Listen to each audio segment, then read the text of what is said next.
토크앤더시티 코너로 함께 넘어오셨습니다. 비트코인 역사적인 신고가를 계속해서 기록하고 있습니다. 그래서 오늘은 이분을 모셨는데요. 원더프레임의 김동관 대표입니다. 대표님 안녕하세요. 네, 안녕하세요. 대표님, 제가 요즘 어딜 가나 지금 비트코인 이야기로 가득 차 있고요. 네. 요즘은 맘카페에 들어가도 어떻게 비트코인 살 수 있는지 질문이 가득합니다. 네.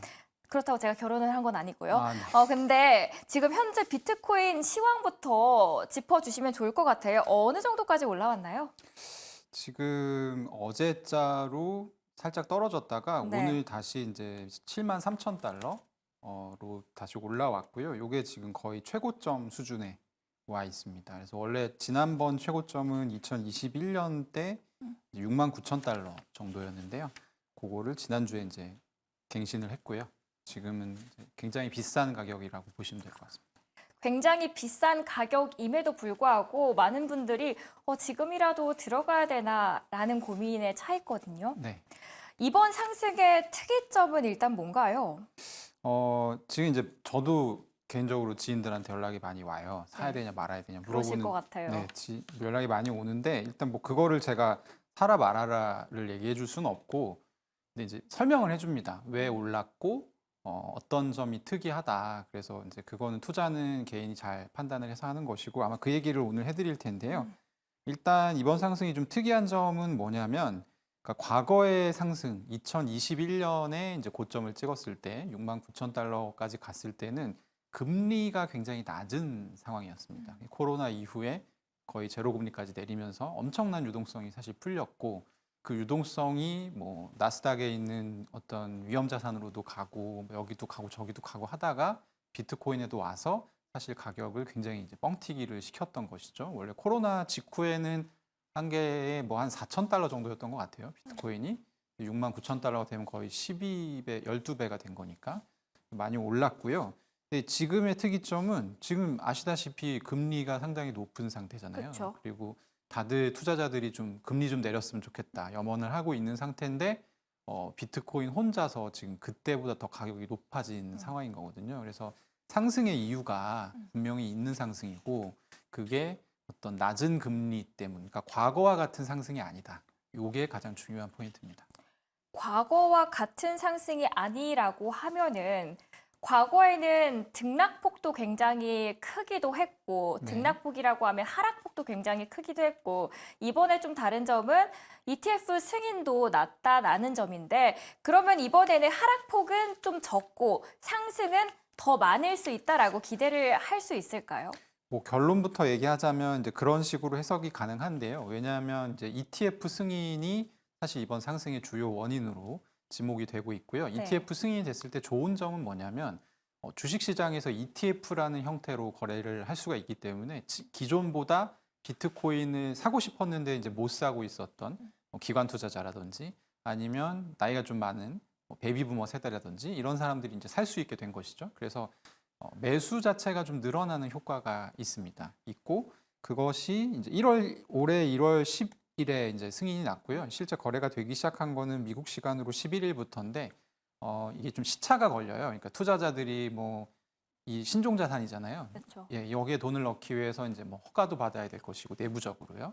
여러 가지 좀 제반 요건이 갖춰지는데 대략 한 달 정도가 걸렸다고 봐야 될 것 같고 2월 한 10일 이후부터는 본격적으로 ETF로 돈이 막 쏟아져 들어오기 시작했습니다. 그래서 그 부분이 지금의 비트코인 가격을 좀 밀어 올렸다고 볼 수 있고요. 이게 얼마나 뜨거운 상황이냐면 사실 그 블랙록이 이제 IBIT라는 티커로 선물 ETF, 요게 이제 새로 만들어진 ETF 중에서는 거의 대장주 역할을 하고 있는데 여기에 60일 만에 비트코인이 한 20만 개가 20만 개면은 전체 비트코인 발행량의 1% 정도가 됩니다. 그래서 상당히 빠른 속도로 이제 쌓이고 있는 것이고요. 이 속도가 만약에 유지가 된다라고 하면 어렵지 않게 올해 연말까지 IBIT 한 종목에 ETF 한 종목에 한 100만 개 정도가 쌓일 것으로 예상되는데 이건 이제 비트코인 전체 물량의 5% 정도 됩니다. 그래서 네.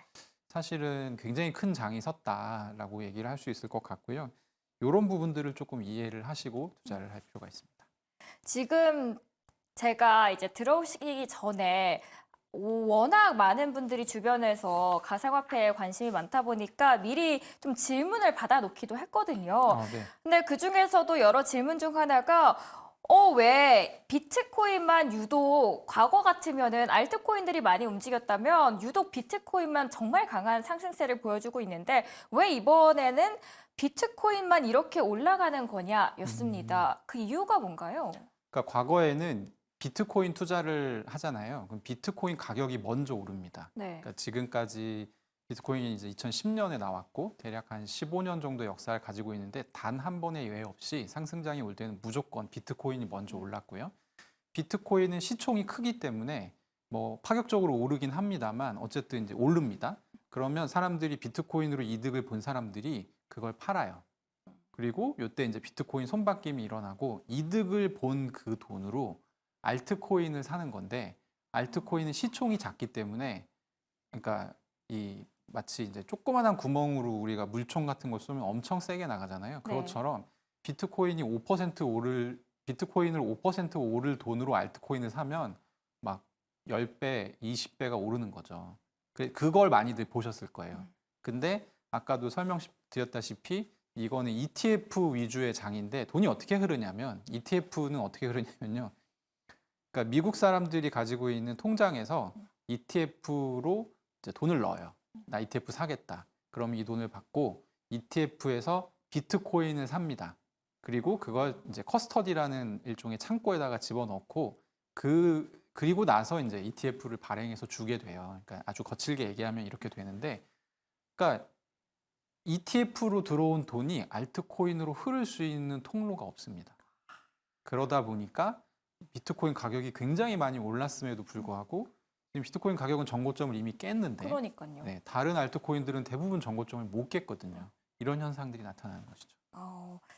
그러면은 이 비트코인의 반감기 이후의 추세는 또 어떻게 보시나요?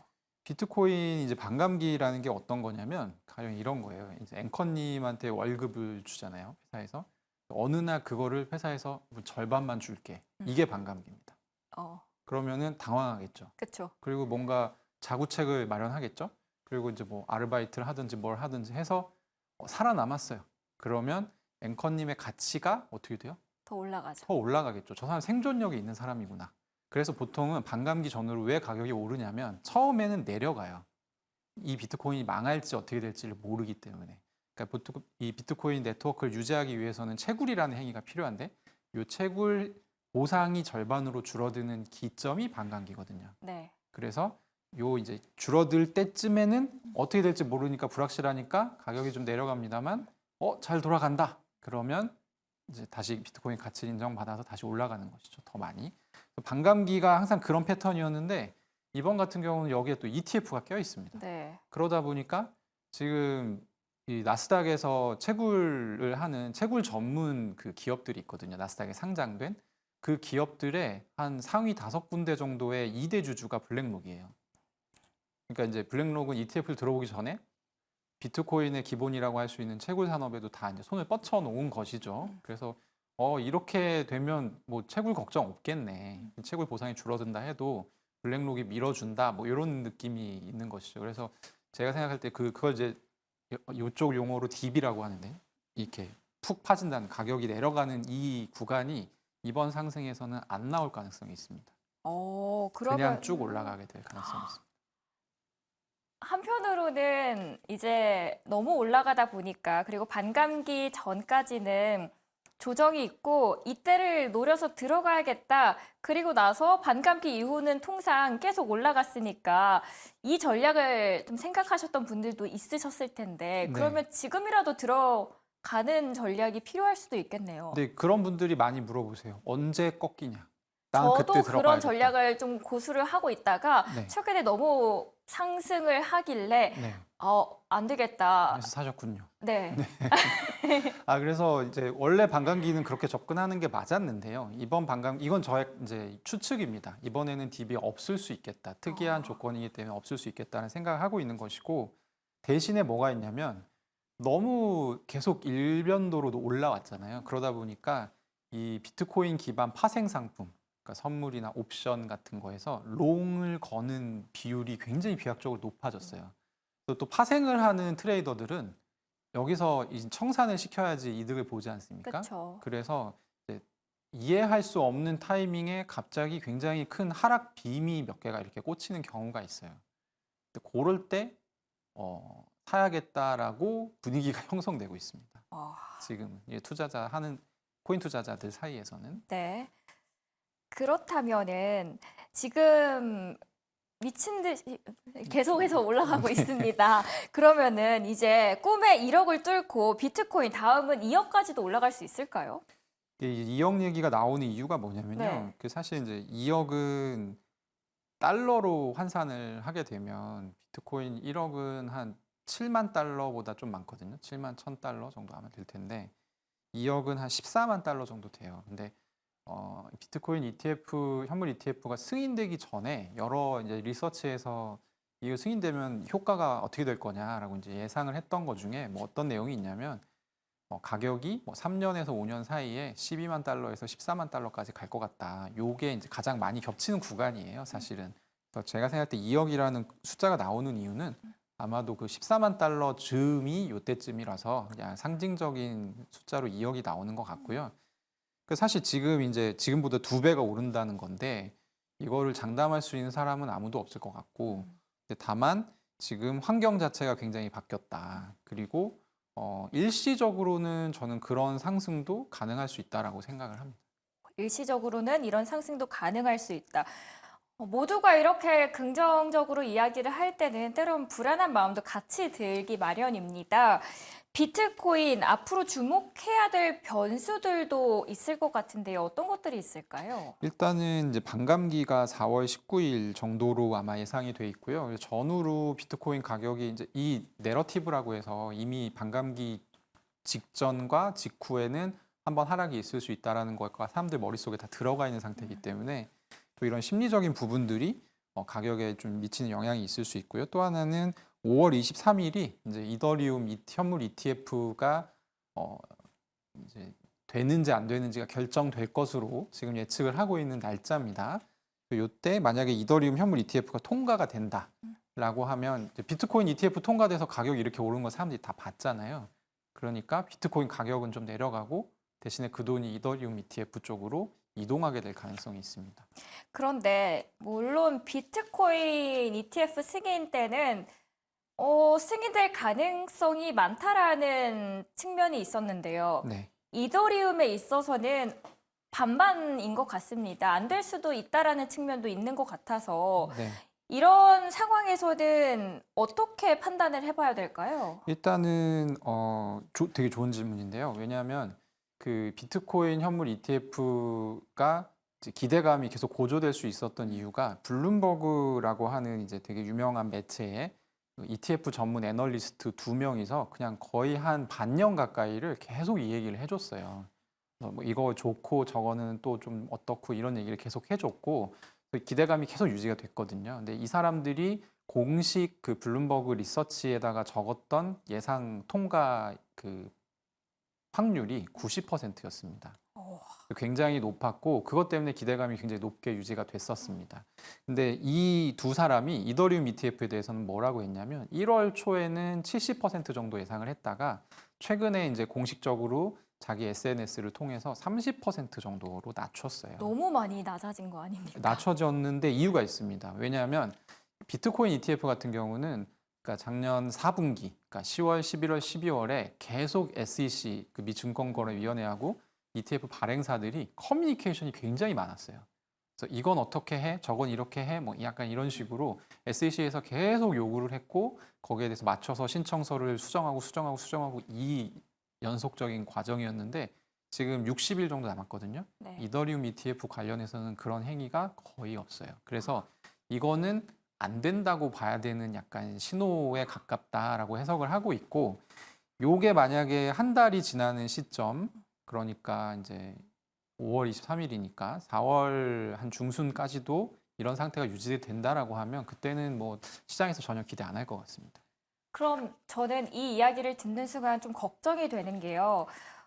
이더리움 ETF 그리고 반감기라는 이 두 가지 모멘텀으로 인해서 비트코인이 계속 올라갔다라고 생각을 해요. 저는 거기에 대한 영향이 있었다고 생각을 하는데 이더리움 ETF 승인 가능성이 쭉 내려간다라고 했을 경우에는 이게 비트코인까지도 영향을 어느 정도 줄 수 있을까요? 비트코인에는 저는 개인적으로 큰 영향 없을 것으로 보이고요. 오. 왜냐하면 비트코인 이미 ETF가 있거든요. 그래서 오히려 알트코인 쪽을 바라보던 그러니까 앵커님의 지인 같은 분들이 네. 그럼 비트코인 해야 되나 보다 이러고 이제 비트코인 쪽으로 또 올 수도 있는 것이고 거기에 대해서는 비트코인 가격에 큰 영향은 없을 것 같고요. 오히려 그보다는 그러니까 사실 이제 미국 연준에서 금리 인하가 아직도 한 세네 번 정도 할 것으로 지금 이제 패드워치나 이런 데는 나오는데 지표가 이 첫 번째 금리 인하를 하는 시점 그리고 이때 이제 파월 의장이 어떤 식으로 얘기를 하는가 그런 부분이 더 중요할 것 같습니다. 이제 그때가 사실은 이제 21년에 비트코인 불장을 만들었던 이제 원인이 또 하나가 들어오는 것이거든요. 여기서 금리 인하가 되면 당연히 비트코인 가격은 더 올라갈 수밖에 없기 때문에 최근에도 보면은 이제 그 금값이라든지 아니면 미국 채권 금리라든지 이런 부분들이 조금 그런 전조를 좀 보이고 있는 것 같아요. 그런 측면을 봤을 때는 요게 더 중요한 팩터인 것 같다. 연준의 말도 주목을 해야 된다. 금리 인하를 할지, 만약에 금리 인하를 시사한다면 더욱더 강한 상승세가 유도될 수 있다라고 말씀을 해주셨습니다. 또 하나 기대가 되는 건 전 대선입니다. 네. 대선 결과에 따라서도 이 시장이 달라질 수 있을지 궁금한데요. 트럼프가 이런 말을 했습니다. 최근에 재집권을 하게 된다면 비트코인 결제를 나는 허용할 것이다. 여기에 따라서도 비트코인 시장에 영향을 줄까요? 트럼프가 굉장히 독특한 인물인데요. 그쵸. 저는 약간 금쪽이 같다는 느낌이 드는데 원래는 이 비트코인과 가상자산에 대해서 굉장히 좀 부정적인 입장이었습니다. 2021년까지만 해도 비트코인 사기라고 생각한다. 이렇게 얘기했었고 근데 이제 바이든한테 패배를 했죠. 패배를 한 이후에 이 비트코인 이 이더리움 위에서 NFT라는 걸 찍었어요. 그래서 트럼프가 이걸로 한 30억 정도를 법니다. 근데 이때 알게 된 것 같아요. 이런 세계가 있구나. 그리고 최근에는 이게 외신 이제 약간 가십으로 나왔었는데 최근에 스니커즈 만들어서 팔았었거든요. 네, 맞아요. 근데 요게 이제 지금 말씀하신 워딩이 어디서 나왔냐면 CNBC 인터뷰에서 나왔었는데 이게 일화를 얘기를 해줘요. 최근에 이제 말도 안 되는 가격에 자기 스니커즈를 팔았는데 그 완판됐다 자랑하면서 누가 샀나 봤더니 결제자의 상당 부분이 비트코인 주고 샀더라. 나는 이게 그래서 대체 통화로서 지금 기능하고 있다라고 생각한다라고 트럼프가 이게 맥락이 그렇게 되거든요. 그러니까 이 사람은 약간 자기가 체험한 거, 경험한 거에 대한 신뢰도가 굉장히 높은 사람인데 어쨌든 이제 트럼프는 그런 상황이고요. 바이든 같은 경우는 최근에 이 가상자산 관련해서 워딩이 뭐였냐면 어젠가 이 비트코인 지금 미국에서 되게 이슈가 되고 있는 게 비트코인 채굴자들이 사용하는 전기 이대로 놔둬도 되냐 이게 이슈예요. 그래서 바이든이 최근에 여기에 이제 굉장히 높은 비율로 세금을 매겨야 되지 않겠냐 이런 발언을 했습니다. 그래서 지금 정부가 바이든 정부고 현재 미국이 정책 기조가 반암호화폐 쪽이거든요. 근데 트럼프가 당선될 경우에는 여기에도 굉장히 많은 정책 수정이 있을 수 있다. 그래서 5월 달에는 지금 이더리움 현물 ETF가 제 생각에는 거절될 가능성이 높은데 트럼프가 당선된 이후에는 어떻게 될지 모릅니다. 승인이 날 수도 있습니다. 그럼 또 11월은 상황이 달라질 수 있을 것 같습니다. 이 부분도 함께 체크를 해주시면 좋을 것 같습니다.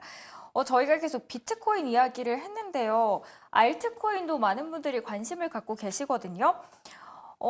지금 비트코인의 상승뿐만 아니라 이게 다시 알트코인까지도 영향을 미치면서 낙수 효과가 이뤄질 것 같은데 알트코인의 상승세는 언제쯤 꿈틀꿈틀거리면서 이렇게 폭발적인 상승세를 이뤄낼 수 있을까요? 이게 지금 사실 일부 종목들의 경우에는 그 과거에 갔던 것처럼 잘 가고 있어요. 가격이 좀 따라 올라가고 있고, 근데 그게 일부 섹터에 한정돼서, 근데 주식도 요즘에 이제 인공지능주가 엄청 핫하잖아요. 네. 코인도 마찬가지로 그 AI 코인으로 분류되는 그 섹터가 생겼더라고요. 이게 사실은 솔직하게 말하면 제가 보기에 별 상관없어 보이는데 혹시 어쨌든 월드코인도 월드코인도 포함됐나요? 그 안에 포함이 되어 있습니다. 그래서 그쪽의 가격들이 좀 좋은 편이고요. 이 암호화폐 업계에서 좀 업계적인 시각으로 본다고 하면, 그러니까 현금 창출 능력이 높은 어떤 코인 프로젝트 이런 것들이 좀 각광을 많이 받고 있는 것 같습니다. 월드코인 이야기가 나와서요. 월드코인이 샘 알트먼이 이제 만든 코인이잖아요. 그러면은 월드코인 AI, 지금 AI가 너무 이제 각광을 받고 있다 보니까 월드코인에 대한 전망도 어떻게 보시는지 궁금합니다. 월드코인은요, 이걸 AI주로 접근한다기보다는요, 그냥 주식에도 있으니까 제가 편하게 얘기하면 이거는 약간 대선 주자의 테마주 같은 거예요. 그래서 이 월드코인 자체는 AI하고 크게 관련이 없고요. 이 프로세스 사이에 뭐 AI가 껴져 있지도 않습니다. 그냥 지금 세계에서 제일 잘 나가는 AI 기업이 오픈 AI고, 네. 거기에 이제 대표가 샘 알트먼인데, 샘 알트먼이 만든 코인이라고 하니까 그러면 이 AI 세상이 되면 뭐라도 하겠지. 약간 이런 기대 심리가 좀 반영이 되어 있는 것 같고요. 참고로 이제 오늘 방송에 나왔으니까 이건 제가 요 얘기를 해드릴 테니까 알아서 각자 판단을 하시면, 월드코인에서 찍을 것으로 지금 이제 설정을 해놓은 코인 숫자가 있어요. 현재 가격에 그 코인 숫자를 곱하면, 그러니까 시총이죠. 이게 오픈 AI 시총보다 더 큽니다. 와. 지금 가격이. 네. 네. 판단을 해주시면 좋을 것 같습니다. 이걸 기반으로. 도지코인도 그러면은 같은 맥락으로 좀 봐도 되는 건가요? 테마성으로? 테마성인데 이런 게 있어요. 그러니까 가령, 그러니까 과거에 비가 오는데 내가 A라는 주식을 샀더니 무조건 오르더라. 근데 앵커님이 이걸 한 10번 정도 경험했어요. 그러면 비가 오면 A라는 주식을 사시겠어요? 안 사시겠어요? 보통은 살 가능성이 높습니다. 그쵸. 예, 믿음이 생기니까. 네. 그러니까 이제 도지코인 같은 경우는 어떤 성격이냐면, 굉장히 업력이 오래된 코인이고 일론 머스크랑 또 연계가 되어 있어서, 일론 머스크가 뭐 코인 어쩌고저쩌고 하면 일단 도지코인 올라가는 게 공식처럼 되어 있어요. 그래서 이제 오르기도 하고, 미국 투자자들 입장에서 보면 지금 시총으로 따지면 비트코인 다음이 이더리움인데, 미국에선 이렇지 않아요. 오. 미국에서는 이더리움보다 도지코인이 더 유명합니다. 그리고 도지코인보다 시바이누라는 코인이 더 유명하고요. 맞아요. 그리고 이더리움보다 솔라나라는 코인이 더 유명합니다. 그러니까 미국 시장이 굉장히 큰 시장인데 거기에 있는 사람들한테 소구하는 코인들이 그런 코인인 거예요. 그래서 코인이 좋대라고 했을 때 이 사람들이 코인 시장, 코인 거래소로 달려가서 이런 코인들을 거래합니다. 그래서 오를 수밖에 없는 것이고, 그런 측면이 좀 있습니다. 리플도 이제 리플의 강세는 통상적으로 알트장의 시그널 중 하나다라고도 표현을 하는데 리플의 강세까지도 한번 여쭤보고 싶거든요. 그 얘기가 나온 이유가 뭐냐면, 네. 그 리플 가격 같은 경우는 이제 국내 투자자들이 굉장히 거래를 많이 하는데, 그러니까 국내 리플 투자자들이 굉장히 좀 안 좋았어요. 몇 년 사이에. 왜냐하면 리플 가격이 그렇게 막 이렇게 엄청 잘 오르는 편이 맞아요. 아니었거든요. 전 팔았어요, 그래서. 그렇죠. 그러다 보니까 리플 가격이 오른다는 거는 다 오르는 거 아니냐. 아. 요런 아마 심리일 것 같고, 알트코인 장이라는 거는, 보통 이제 알트장이라는 건 어떤 때를 알트장이라고 하냐면요. 그냥 거래소에 들어가서 눈에 처음 보이는 걸 삽니다. 올라. 이게 알트장이에요. 네, 아무거나 사도 오르는 게. 그렇게 보면 되는군요. 근데 그런 알트장은. 장을 21년에 경험하셨던 분들이 네. 지금 장이 이상하다 생각하는 거예요. 왜냐하면 올라가는 알트코인들이 많지 않으니까.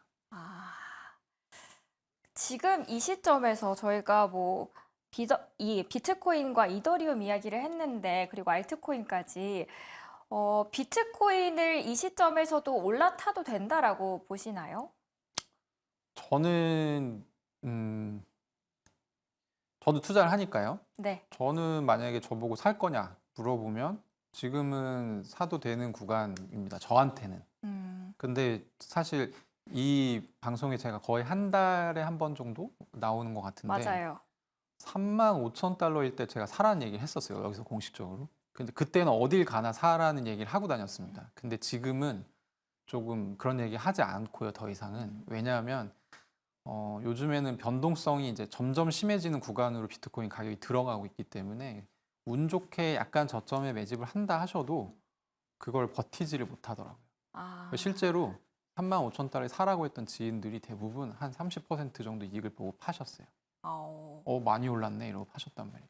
그래서 지금은 매수 추천을 드리기는 좀 어렵고, 근데 다만 장기적으로 봤을 때는 저는 더 올라갈 가능성이 굉장히 높다.